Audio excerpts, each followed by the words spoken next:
case briefs, and so much more. LSData's got what you're looking for.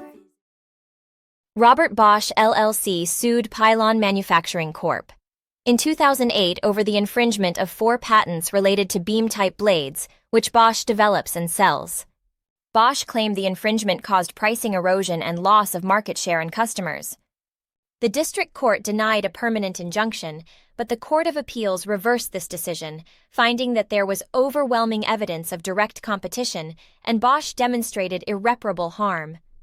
The case was remanded for entering an appropriate injunction, and Bosch was awarded costs. Case briefs and so much more. LSData's got what you're looking for. Visit lsd.law, elevate your mind, leave the stress of class.